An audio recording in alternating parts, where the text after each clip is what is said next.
Assalamualaikum class 9th. This is your biology lecture number 37.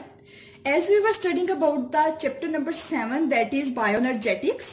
हमें पता है कि बायोएनर्जेटिक्स जो है उसमें हम क्या पढ़ते हैं, use and transformation of energy in living organism. इस बारे में जो है वो हम बायोएनर्जेटिक्स में स्टडी करते हैं। Today our topic is oxidation reduction reactions. सो हम इसको स्टार्ट करते हैं, इंट्रोडक्शन से स्टार्ट करते हैं। हमें पता है कि ऑर्गेनिजम्स में, लिविंग ऑर्गेनिजम्स में बहुत सारे लाइफ प्रोसेसेस होते हैं। लाइफ प्रोसेसेस हैं जिनके लिए कांस्टेंट फ्लो ऑफ एनर्जी जो है वो रिक्वायर्ड है। ठीक है, लाइफ प्रोसेसेस कौन कौन से हैं? हम मेटाबॉलिज्म है, रेस्पिरेशन है, हर चीज के लिए, हर बॉडी फंक्शन के लिए हमें जो है वो कांस्टेंट फ्लो ऑफ एनर्जी की जरूरत होती है। ठीक है, अगर हम इसकी बात कर रहे हैं कांस्टेंट फ्लो ऑफ एनर्जी की, तो फ्लो ऑफ एनर्जी एक्चुअली है क्या, उसको हम देखते हैं कि एनर्जी फ्लो कंप्राइजेस, इसमें क्या क्या चीजें इंक्लूड हैं। एक्विजिशन, पहली बात के फ्लो के अंदर एक्विजिशन पहली बात है कि हम एनर्जी को एक्वायर कैसे करते हैं, उसको हासिल कैसे करते हैं। Then it is transformation, energy जो है वो ट्रांसफॉर्म कैसे होती है, एक जो है वो अपनी फॉर्म से दूसरी फॉर्म में कैसे कन्वर्ट होती है। जैसे कि आपने अपने प्रीवियस लेक्चर में जो है वो पढ़ा था कि हीट एनर्जी सन से प्लांट्स के ऊपर फॉल करती है, प्लांट्स उस हीट एनर्जी को यूज करते हैं और फूड बनाते हैं। फूड के अंदर वही एनर्जी जो है वो पोटेंशियल एनर्जी की फॉर्म में स्टोर हो जाती है। ठीक है, उस फूड को हम खाते हैं और वो काइनेटिक एनर्जी में कन्वर्ट हो जाती है। हम उस फूड को खाते हैं, हमें एनर्जी मिलती है, हम अपने बॉडी फंक्शंस परफॉर्म करते हैं, हम बहुत से काम करते हैं। उसके अंदर जो है वो एनर्जी मैकेनिकल एनर्जी में कन्वर्ट हो जाती है। तो ये हमने ट्रांसफॉर्मेशन में देख लिया। और तीसरी चीज इसमें आ जाती है यूज ऑफ एनर्जी। एनर्जी को हम, ये तीन प्रोसेसेस हैं, ग्रोथ, मूवमेंट एंड रिप्रोडक्शन। ये ऐसे प्रोसेसेस हैं जिनके लिए एसेंशियली जो है वो एनर्जी की जरूरत होती है।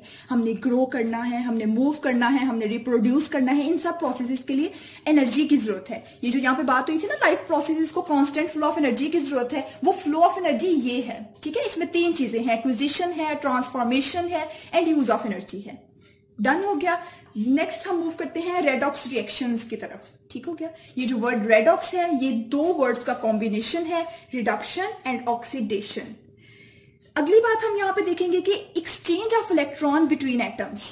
ये जो रिडॉक्स रिएक्शन है, इसकी डेफिनेशन अगर हम इसको डिफाइन करना चाहे तो हम कह सकते हैं कि जब इलेक्ट्रॉन जो है वो एटम के अंदर एक्सचेंज होते हैं उसको रेडॉक्स रिएक्शन कहते हैं। और रेडॉक्स रिएक्शन हमारी बॉडी के अंदर हो रहे हैं, क्यों हो रहे हैं, क्यों जरूरी है? Because they are source of energy. Energy provide कर रहे हैं और हमारी हर लाइफ प्रोसेस को परफॉर्म करने के लिए एनर्जी की जरूरत है, इसलिए रेडॉक्स रिएक्शंस जो है वो बहुत जरूरी हैं। इनके इंट्रोडक्शन की तरफ चलते हैं। रिडक्शन एंड ऑक्सीडेशन, तीन डेफिनेशंस हम मेजरली यूज करते हैं इनको प्रॉपरली डिफाइन करने के लिए। फर्स्ट वन इज रिडक्शन को हम कहते हैं गेन ऑफ इलेक्ट्रॉन। ऐसा रिएक्शन जिसमें कोई भी रिएक्टेंट या कोई भी स्पीशी अगर इलेक्ट्रॉन गेन कर रही है तो हम कहते हैं कि उसकी रिडक्शन हो रही है। अगर एडिशन ऑफ हाइड्रोजन होता है किसी चीज में तो वो रिडक्शन है, रिमूवल ऑफ ऑक्सीजन होता है तो वो रिडक्शन है। ये तीन कैटेगरीज के अंदर जो स्पीशी फॉल करेगी उसकी होगी reduction. Let's move toward the oxidation. अगर किसी स्पीशी अगर कोई स्पीशी है वो इलेक्ट्रॉन को लूज कर रही है, लॉस ऑफ इलेक्ट्रॉन हो रहा है, तो वो ऑक्सीडेशन है। एडिशन ऑफ ऑक्सीजन जो है वो ऑक्सीडेशन है और रिमूवल ऑफ हाइड्रोजन जो है वो भी ऑक्सीडेशन है। ये तीन कैटेगरीज में जो स्पीशी फॉल करेगी उसकी ऑक्सीडेशन होगी। Right, let's move toward the example. यहां पे देखें, हमें पता है कि सोडियम है और क्लोराइड है। ठीक है, यहां पे अब हम देखते हैं एग्जांपल को। सोडियम में होते हैं 11 इलेक्ट्रॉन्स। ठीक हो गया, सोडियम के अंदर है 11 इलेक्ट्रॉन्स। हमें पता है कि अगर इसके पास 10 इलेक्ट्रॉन्स होंगे तो ये ज्यादा स्टेबल होगा। 10 इलेक्ट्रॉन होंगे तो कैसे ज्यादा स्टेबल होगा? अगर इसके हम स्ट्रक्चर को ड्रॉ करें तो ये इसका होगा न्यूक्लियस। पहले शेल के अंदर होंगे 2 इलेक्ट्रॉन्स, दूसरे के अंदर है अभी इस टाइम इसके पास कितने इलेक्ट्रॉन है दूसरे में? There are 9 electron.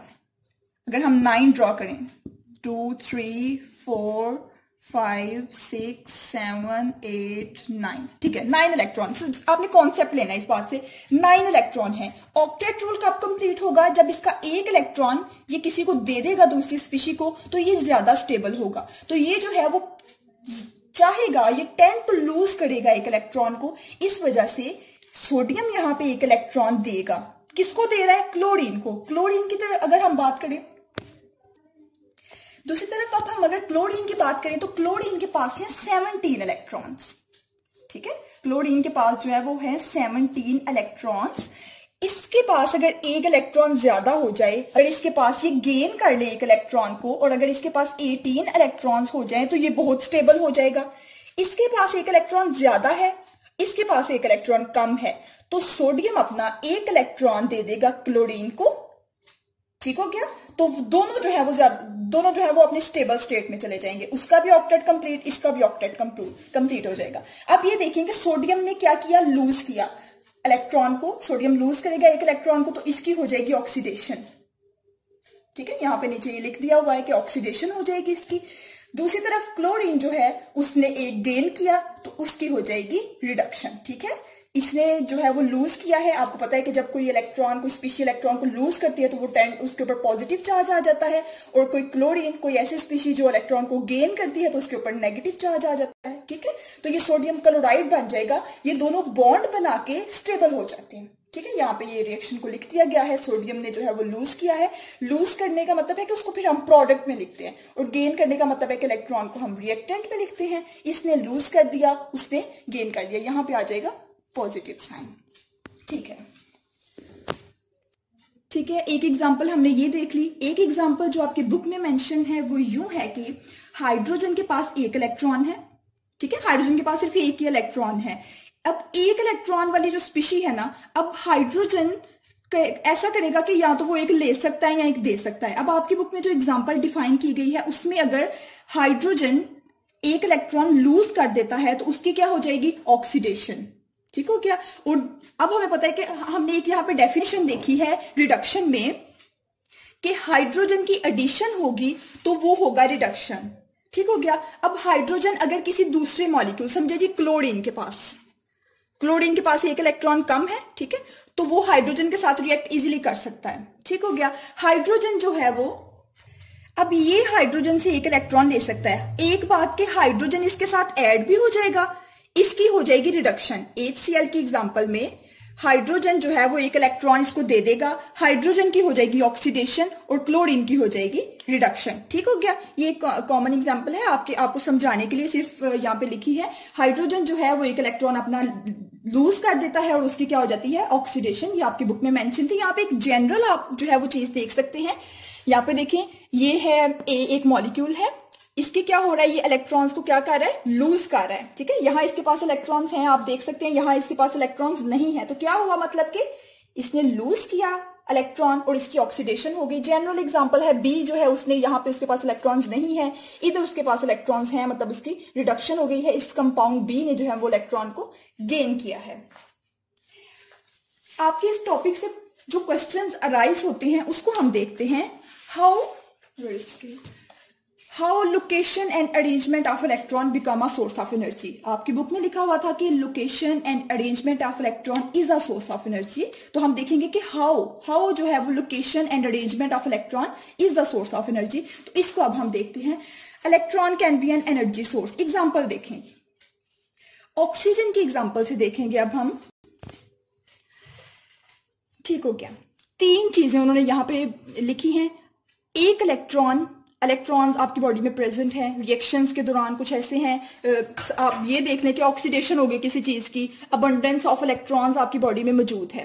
ऐसा हुआ कि ऑक्सीजन जो है वो इलेक्ट्रॉन को लेगा तो स्टेबल एसोसिएशन है। अगर ऑक्सीजन के पास कोई इलेक्ट्रॉन जाता है तो वो उसके साथ स्टेबल एसोसिएशन बना लेगा। एक स्टेबल चीज कभी भी नहीं टूटती। स्टेबल चीज चाहती है कि उसको बिल्कुल ना छेड़ा जाए, वो वैसे की वैसे रहे, उससे आपको एनर्जी बिल्कुल नहीं मिल सकती। स्टेबल चीजें नहीं टूटती, तो वो आपको टूटकर एनर्जी भी नहीं देती। हमेशा ब्रेकडाउन से जो है वो आपको एनर्जी मिलती है। कोई चीज टूट जाती है तो आपको एनर्जी प्रोवाइड करती है। ठीक है, ऐसा होगा कि हम यहां से इलेक्ट्रॉन को ऑक्सीजन से ड्रैग करके कार्बन और हाइड्रोजन के पास लेके आएंगे। इनके साथ आके ये एक अनस्टेबल एसोसिएशन बनाती है। अब आप समझ रहे हैं कि इन्होंने कहा है कि जो इलेक्ट्रॉन की लोकेशन और अरेंजमेंट है वो भी सोर्स ऑफ एनर्जी है। यहाँ पे उसकी लोकेशन थी ना ऑक्सीजन में इलेक्ट्रॉन की, तो वो स्टेबल एसोसिएशन बन गई। उसकी लोकेशन यहाँ पे डिफरेंट थी, कार्बन और हाइड्रोजन में उसकी लोकेशन डिफरेंट है, इस वजह से ऑक्सीजन में उसने स्टेबल एसोसिएशन बना ली, कार्बन और हाइड्रोजन के साथ उसने अनस्टेबल एसोसिएशन बना ली। ठीक हो गया, ये अनस्टेबल एसोसिएशन है। अनस्टेबल चीजें हमेशा स्टेबिलिटी गेन करने की तरफ मूव करती हैं, तो यहां से इलेक्ट्रॉन चाहेगा कि वो दोबारा अपने स्टेबल स्टेट में चला जाए। कहाँ चला जाए? ऑक्सीजन के पास चला जाए। जब ये यहां से ब्रेक डाउन करके अपनी एसोसिएशन को दोबारा से ऑक्सीजन के पास जाएगा, तो इस ब्रेक डाउन की वजह से एनर्जी रिलीज होगी, जो आपके लाइफ प्रोसेस को, बॉडी फंक्शंस को परफॉर्म करने के लिए यूज हो जाएगी। ओके क्लास, हमने we have done with our lecture number that is 37। Okay, and हम ओवरव्यू अगर देखना चाहें कि हमने क्या क्या जो है वो आज स्टडी किया है, हमने देखा कि हमारे लाइफ प्रोसेसेस के लिए लिविंग ऑर्गेनिजम्स में एनर्जी की जरूरत होती है, और वो एनर्जी इस लेक्चर में हमने रिडॉक्स रिएक्शंस जो हैं उनसे लेनी थी। ठीक हो गया, और हमने कहा कि रिडॉक्स रिएक्शंस जो हैं वो एनर्जी का सोर्स हैं, उनकी हमने उनको जो है वो डिफाइन किया था, अच्छे से समझा था कि रिडक्शन क्या है, ऑक्सीडेशन क्या है। फिर ये मेन चीज थी जो हमारा जो टॉपिक था, जो जिस चीज पे बेस करता था कि जो रिडॉक्स रिएक्शंस हैं वो किस तरह से सोर्स ऑफ एनर्जी हैं, और उसको हमने यहाँ पे देखा था कि वाकई में इलेक्ट्रॉन की जो पोजीशन है, जो लोकेशन है, जो अरेंजमेंट है, वो डिसाइड करती है कि किस फॉर्म में जब उनकी लोकेशन, स्पेसिफिक लोकेशन पे जो है वो एनर्जी को